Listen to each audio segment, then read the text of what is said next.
Okay, so here we have full-size adult Amano shrimp. The big ones are the males, and the smaller ones are the big ones are the females, and the smaller ones are the males. These are full size.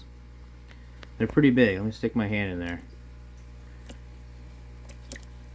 Really jumpy. But yeah, full size Amano.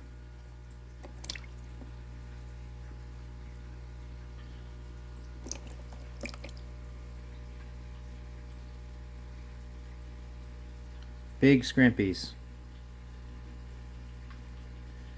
And they'll crawl around outside of water all over the place. I found them so far away from tanks. They'll crawl everywhere. Yeah, they don't really belong.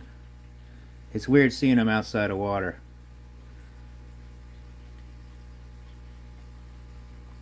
They really don't belong here. They'll be crawling on your carpet, and you find them days later behind your couch, under your couch. Yeah, I thought I'd show what full-size Amano shrimp look like. Let's get a ruler in here.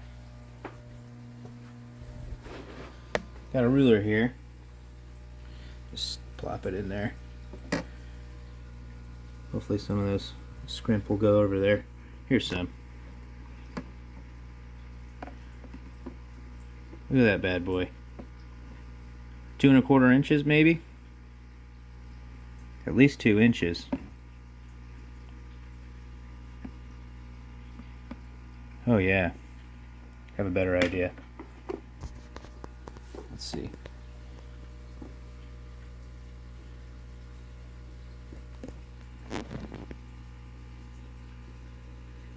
About 2 inches. These are some big ladies. Yep, packing these guys up. Going off to a customer. Getting rid of the shrimp room. There's the pool. Phytoplankton and rotifer setup. I call it the PPAR system, the perpetual phytoplankton and rotifer system.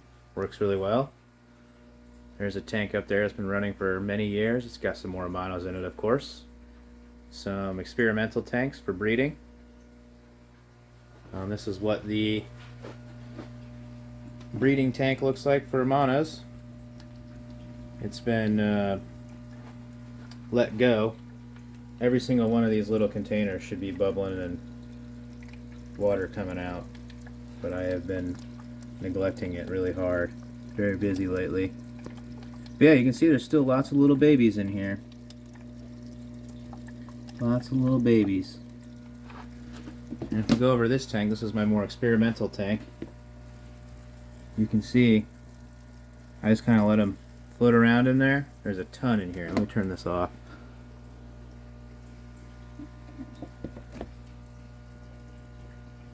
There's a ton of scrimp in here. You gotta see some down there. It's not focusing well, but yeah, these guys have been in here for, gosh, 12, 6 months or more.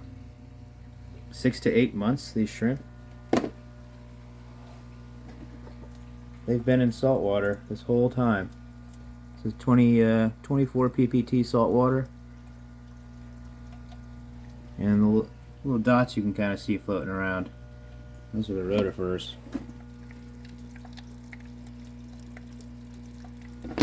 But yeah, I've been I keep track with these boards here. It's been rather successful, not super profitable, but successful.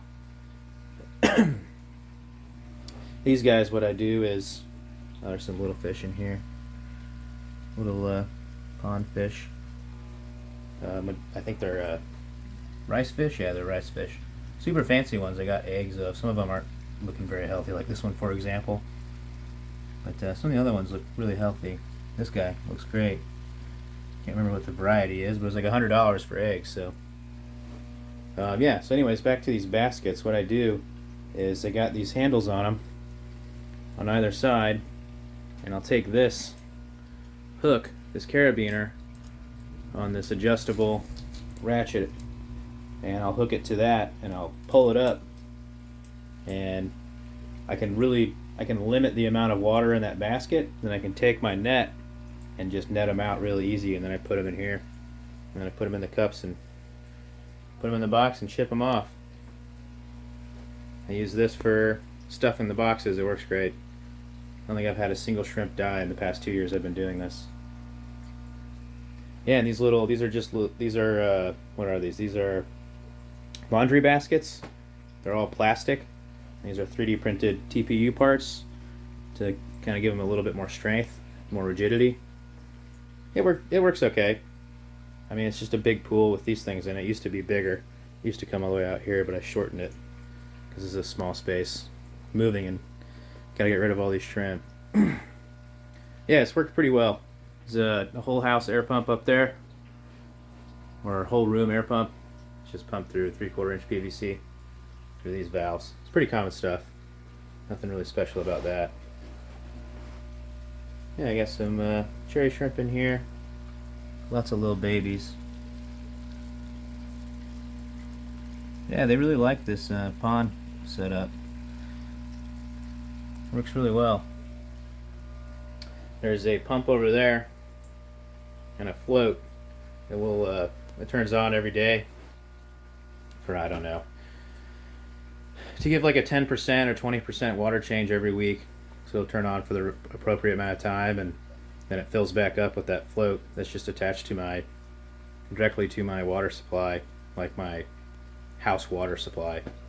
It's at like 40 psi or something, and it fills it up. There's only chlorine in the water here, no chloramine, so I don't worry about anything. It just goes in. Yeah, it hasn't been a problem at all.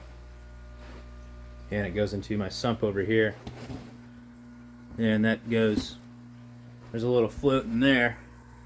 You can see it. It's just a traditional sump float, and it will, when it reaches the high level, it turns on and pumps it to my washing machine drain. Makes water changes really easy. Yeah, this is the shrimp room. It's really small. I guess you should say it's more of my hobby room. It's a mess, honestly. Yeah. Been quite the ride. A lot of fun. Learned a lot of things. It's been very rewarding and challenging. And I would do it again if I hadn't done it before. I would do it again. I wouldn't go back in time and tell myself not to do it. It was quite the challenge. Learned a lot. Yeah, I just was packing these guys up, wanted to show the shrimp, and I guess I just thought it might be interesting for people to see how this whole rodeo happens, how the bread is made.